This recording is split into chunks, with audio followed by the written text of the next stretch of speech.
Era só estudar os papéis do Foro de São Paulo 20 anos atrás e já dava para saber tudo que eles iam fazer, porque está tudo lá, meu Deus do céu. Né? É um plano de dimensões continentais e que com conexões na Europa, nos Estados Unidos, etc, etc. É uma quadrilha internacional mesmo. Não é força de expressão, não é teoria da conspiração. São fatos documentados. Agora, o pessoal espera o fato consumado, né? Depois, escuta, mas você tem que pegar o bandido quando ele está planejando o assalto, não é depois do assalto, meu Deus do céu. Quer dizer, formar a quadrilha já é o crime. Ele não precisa executar o crime, tá entendendo? Vocês viram outro dia uma entrevista do Newt Gingrich a respeito do Trump? Ele disse uma coisa impressionante. Em 2 minutos ele disse: você sabe por que o pessoal não gosta do Trump? É porque ele não pertence ao círculo interno. Ele não fez as iniciações, ele não pertence à sociedade secreta. Assim. É? Então, gente que não pertence à sociedade secreta está começando a aparecer. Apareceu o Macri, aparece no Brasil o Bolsonaro, aparece o Trump nos Estados Unidos. Na Europa também aparece o Nigel Farage. Então é gente que veio de fora, gente que veio do povo e que não está nesse círculo fechado. E é esse círculo que nós temos que quebrar, porque é isso que está estrangulando o mundo e está estrangulando o Brasil. Da situação que o Brasil viveu nos últimos 20 anos, é uma coisa que não é inédita, mas que já tem até um conceito estabelecido em ciência política, que é o que eles chamam o unipartidarismo imperfeito. É um regime no qual o governo e a oposição só divergem em problemas secundários. E se unem contra a entrada do corpo estranho. Como estão se unindo contra o Trump, contra o Bolsonaro e assim por diante. Este é o regime que vigora no Brasil e que estão tentando implantar no mundo inteiro. E no Brasil, esse regime chegou ao seu limite. Porque um dos lados da parceria cometeu tantos desatinos que o outro já não quer mais ser visto ao lado dele. Exatamente. Então, quando sai do PMDB, fala, pô, nós já nos queimamos demais por causa desses caras, vamos sair daqui correndo. Pra gente ver o quanto o PT é ruim, né? Pro PMDB, que de santo não tem nada, querer correr do PT, eu vou te dizer, viu? Aí pra gente ver como o PT aí é o próprio cão da política brasileira. É exatamente isso. Como é que esse pessoal chegou ao poder? A partir dos anos 60, eles começaram a fazer a Revolução Cultural. O que é a Revolução Cultural? Enquanto os milicos estavam lá em Brasília, achando que estavam por cima, mandando, fazendo, acontecendo, esses pessoal estavam ocupando espaço, assim, em escolas, em clínicas de psiquiatria, em clínicas de aconselhamento matrimonial, nos lugares mais inocentes do mundo. E com isto, foram dominando o quê? A linguagem popular, a cultura, como diz o senso comum, como eles dizem. Isso não acabou ainda, eles ainda estão lá. E a influência que eles tiveram na sociedade brasileira foi muito profunda. Então, isso quer dizer que nós derrotarmos a Dilma, derrotarmos o PT e até derrotarmos o Foro de São Paulo, não é tudo, porque a briga cultural ainda não começou. Né? Eles ainda têm todos os megafones na mão. Eles têm as universidades, eles têm a grande mídia, né?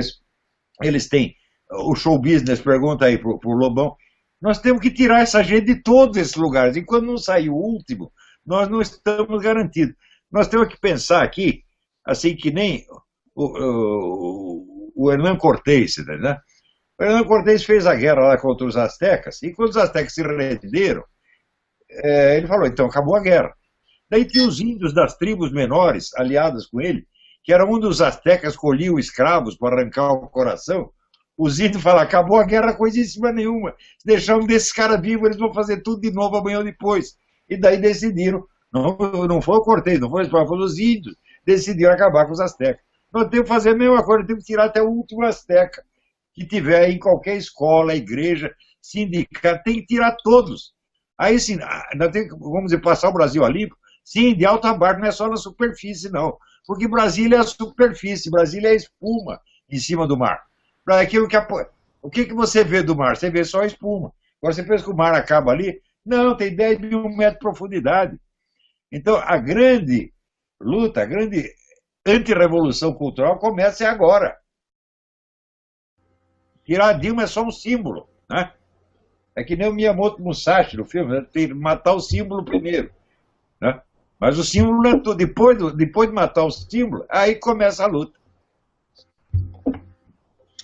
Nós, nessa coisa, nós temos uma força extraordinária, que é o seguinte: nós não estamos vinculados a partido, nós não temos interesse, não estamos em grupo parlamentar nenhum, nós não usamos essa maldita retórica parlamentar, toda floreada, toda gordurosa. Nós falamos as coisas diretamente do coração, como nós estamos vendo.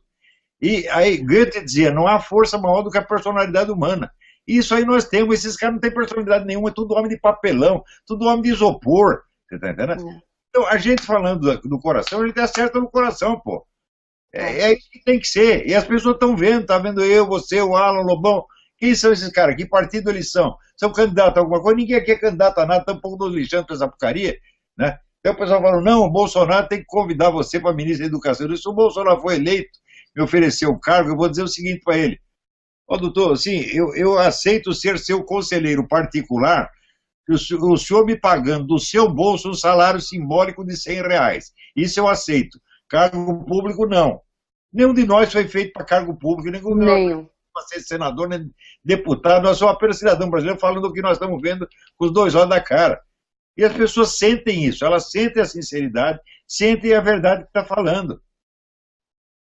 O príncipe de Liechtenstein, ele recusou o próprio salário, né? Ele não recebe nada do governo, e ele só mantém realmente os negócios da família lá no país, que é como, não é nada uma mega empresa com comparação aos habitantes de lá, mas ele recebe dinheiro do próprio trabalho dele, né? Dele e da família. O Trump aqui que está pagando a sua própria campanha não gastou um tostão de ninguém, e só por isso ele já merece o voto.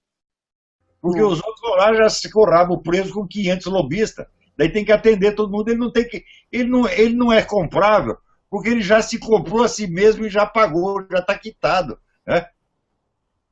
Sim.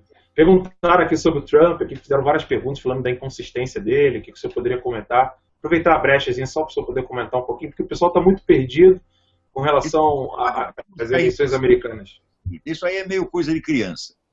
É aquele raciocínio do garoto que chega para o pai e fala, se você pode fumar cigarro, por que eu não posso fumar maconha? Né? Esse tipo de lógica assim, mecânica.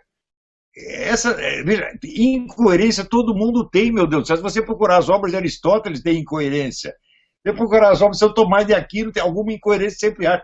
O importante não é isso, o importante é a constância do essencial. As coisas fundamentais que o cara está falando e que ele vai fazer mesmo. Está entendendo? Agora, você ficar ciscando, no ano de 1920 ele não falou, ele falou não sei o quê. Isso aí é frescura, meu Deus do céu. Quando o que você tem que procurar, vamos dizer, você pode procurar inconsistências, mas nos atos. Não em palavras. O pessoal fica ciscando palavras para buscar. Existe, olha, é um problema técnico.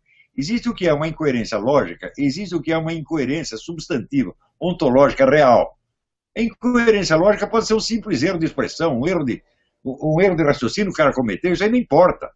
Isso aí não importa o que a pessoa está fazendo. Então o pessoal fala, mas ele tem negócio com os russos. Eu falo, mas é claro que tem negócio com os russos, e é excelente que tem negócio com os russos, porque ele sabe como funciona a cabeça dos russos. Ele mostrou que ele é capaz de negociar com os russos e levar vantagem. É exatamente isso que a gente precisa. Não precisa de um bobão que nem Obama, que nunca ocupou cargo nenhum, que nunca teve um emprego nenhum, e que chega na frente do Putin, ele faz cocô nas calças. O Putin dá uma rosnada, né? Aparece um Putin com um urso e aparece o Obama com aquele cachorrinho pudo branquinho. Assim não dá, pô. O que nós temos que fazer é o seguinte, é tirar o poder desta camarilha, não é só PT, é praticamente toda a classe política, e devolvê-la ao povo. E deixar que o povo se governe a si mesmo, mediante decisões plebiscitárias durante algum tempo, até estabilizar novas instituições. Ou seja, deixar que o povo experimente e aprenda por tentativa e erro. O que não pode ser é nós ficarmos sempre pagando pelos erros dessa meia dúzia, do estamento burocrático, como chamava o Raimundo Fauro. Nós temos que agora começar a levar a palavra democracia a sério. Fala, mas que raio de democracia é essa? Que a gente toma a decisão no plebiscito e meia dúzia lá em cima fala, não, eu não quero que seja assim. Que raio de democracia é essa que o sujeito mete lá 2 artigos na Constituição sem nem votar no plenário os artigos estão lá até hoje?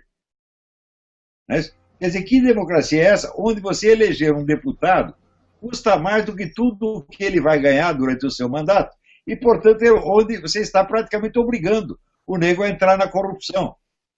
Essas coisas têm que acabar, e para isso só tem um remédio. As rédeas do processo têm que estar na mão dos eleitores. Quem vota tem que ser quem decide. Nós temos que ter meio de controlar os políticos e de tirá-los de lá quando eles não nos obedecerem. Agora, qual será a política econômica? O que nós vamos fazer nas relações internacionais? Não precisa decidir agora, não precisa ter um modelo de Brasil. É só devolver o poder ao povo. É coisa muito simples, né?